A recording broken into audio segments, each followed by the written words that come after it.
হুম ইউকিনুন।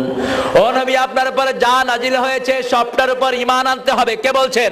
আল্লাহ। এই যে আল্লাহর নাম নিলাম, এতে সওয়াব না গুনাহ? বেশি না কম? এই মাহফিলে আসলে সওয়াব হয়, কারণ নবীরা এরকম মাহফিল করতেন। সুবহানাল্লাহ বলেন। মাহফিলের শুরুতেই কিতাব থেকে তেলাওয়াত করতেন। কি থেকে? কিতাব থেকে তেলাওয়াত করতেন। কিতাব থেকে তেলাওয়াত করে তারপরে পরিশুদ্ধ করে দিতেন। ঈমান আনতে হবে কার উপর? আল্লাহ বলছেন, আমার নবীর উপরে যা নাজিল করেছি জন্ম থেকে মৃত্যু পর্যন্ত সবটার উপরে ঈমান আন। আল্লাহু আকবার। এমন একজন নবী জীবনে কোনো ভুল তিনি করেন নাই, এমন একজন নবী। সুবহানাল্লাহ বলেন। সকল নবীর জীবনে দুই একটা ভুল আছে না নাই? কথা বলেন। আদম আলাইহিস সালাম জান্নাতে একটা ভুল করেছিলেন, করেন নাই? ভুলটা কি ছিল? ফালা তাকরাবা হাযিহি শাজারাতা ফাতাকুনা মিনাজ জালিমিন। এই গাছটার কাছে যেও না, গেলে জালেম হয়ে যাবা। ফাকাসামা আলাইহিমা শায়াতান, তাদের দুইজনের উপর শয়তান কসম করলো আর বলল, ইন্নী লাকুমা নাসিহুন আমিন, আমি তোমাদের জন্য সর্বশ্রেষ্ঠ নসিহতকারী। কেন আল্লাহ এই গাছের কাছে যেতে নিষেধ করেছে জানেন নাকি? এই গাছের কাছে যদি যান লাতাকুনান্না মিনাল খালিদিন, জান্নাতে চিরস্থায়ী হয়ে যাবেন। এই জন্য আল্লাহ এই গাছটার কাছে যেতে নিষেধ করেছেন। উল্টা বুঝাইছে শয়তান। সবসময় কি বুঝায়? উল্টা বুঝায়, নিজের হয়ে উল্টা বুঝায়। আদম আলাইহিস সালাম সরল মনে, নবীরা সরল ছিলেন। সকল নবীরা সরলতা বিশ্বাস করতেন, সরল ভাবে মানুষকে ভালোবাসতেন। আলহামদুলিল্লাহ বলেন। আমার নবী এত সরল ছিলেন, এত সরল ছিলেন আমার নবী। একজন ইহুদি মহিলা নবীর ঘরের সামনে কাঁটা দিত। একদিন ঘর থেকে বেরিয়ে দেখেন ঘরের সামনে কাঁটা নাই। তিনি চিন্তা করলেন, এই মহিলাটা গেল কোথায়? অনিষ্টকারী কোন মানুষকে কেউ তালাশ করে, এই নজির আমার নবী ছাড়া আর কোথাও নাই। মহিলা গেল কোথায়? আল্লাহর হাবিব তাকে তালাশ করা শুরু করলেন। মহিলা কিন্তু মুসলমানও ছিল না, ছিল ইহুদি। কি ছিল? তালাশ করতে করতে গিয়ে দেখে মহিলা অসুস্থ। আল্লাহর হাবিব সাল্লাল্লাহু আলাইহি সাল্লাম গিয়ে বলল, আমি একটু তাকে দেখতে চাই। তার আত্মীয় স্বজন মনে করলো মুহাম্মদ বোধহয় প্রতিশোধ নিতে এসেছেন। বিশ্বনবীকে তারা ঢুকতে দিল না। আল্লাহর হাবিব ফিরে চলে আসলেন। ঠিক দুপুর বেলায়, আরবে লোকজন একটু বাহিরে কম বের হয় মরুভূমির রোদের কারণে।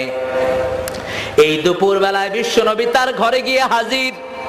ঘরটা ঝাড়ু দিলেন। ঝাড়ু দিয়ে তার মুখের কাছে বালিশের পাশে কিছু ফল রেখে আল্লাহর হাবিব চলে আসলেন। দ্বিতীয় দিন আবার ওই সময় গেলেন, গিয়ে তার ঘর পরিষ্কার করলেন, ফল দেখে আবার চলে আসলেন। তৃতীয় দিন আবার গেলেন। মহিলা চোখ খুলে দেখে বিশ্বনবী তার ঘরে হাঁটছে। মহিলা মনে করছে, মনে হয় বোধহয় মুহাম্মদ প্রতিশোধ নিতে এসেছে। মহিলা বলছে, মুহাম্মদ লিমা দাখালতা বাইতি, কেন আমার ঘরে ঢুকেছো? আল্লাহর হাবিব বললেন, মাগো, কোনো প্রতিশোধ আমি নিতে আসি নাই।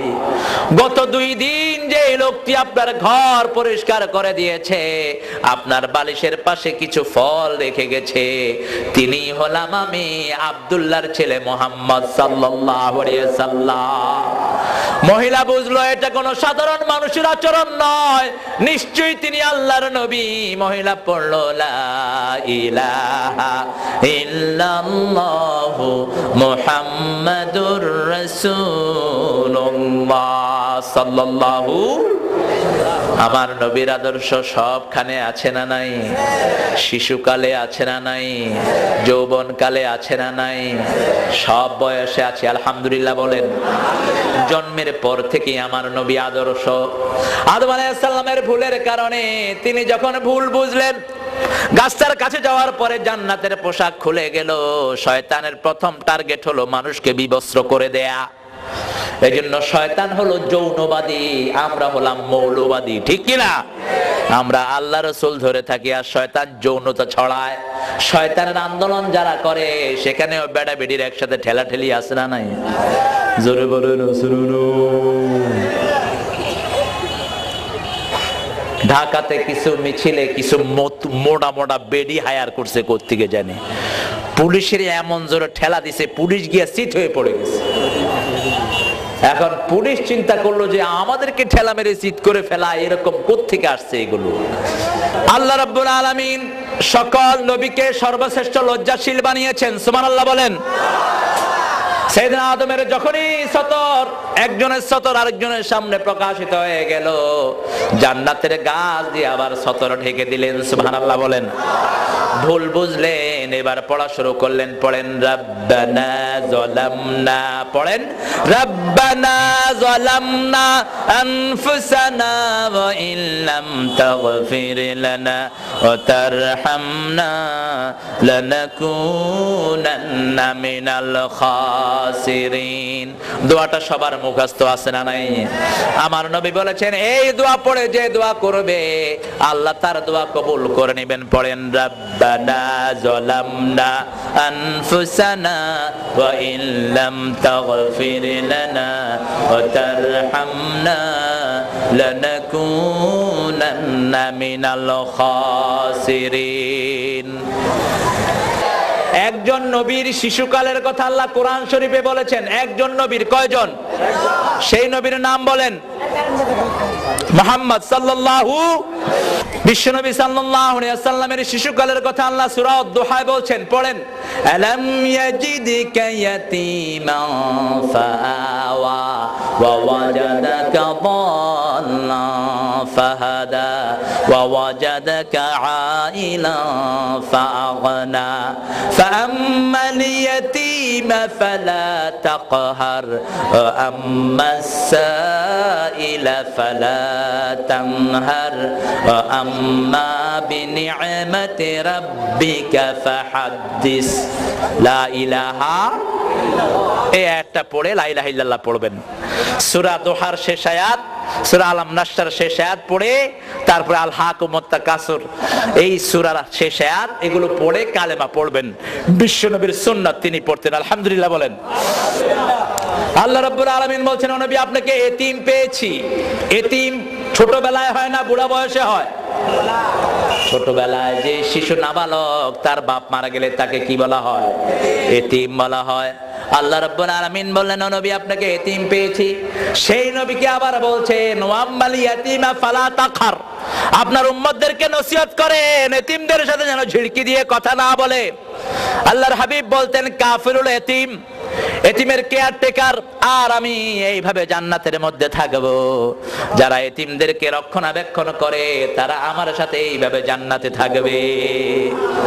একজন সাহাবী এসে বলছেন ইয়া রাসূলুল্লাহ আমার কলিজাটা শক্ত হয়ে গেছে, চোখে পানি আসে না। আল্লাহর হাবিব বললেন এতিমের মাথায় হাত বুলাও, নিকটাত্মীয়কে সাহায্য করো, আল্লাহ তোমার অন্তরটাকে নরম করে দিবে। আরো আসতে বলেন সুবহানাল্লাহ। এতিমকে ধাক্কা দিলে সগীরা গুনাহ না কবিরা গুনাহ? এরকম লোক সমাজে আছে না নাই? এতিমের পয়সা খায়া ফেলে আছে না নাই? জনগণের পয়সা খায় আছে না নাই? 5 ওয়াক্ত নামাজে দুরুদ আছে না নাই? 2 নবীর নামে আমরা দুরুদ পড়ি। কয় নবী? 2 নবী। একজন হলেন বাবা, আরেকজন হলেন ছেলে।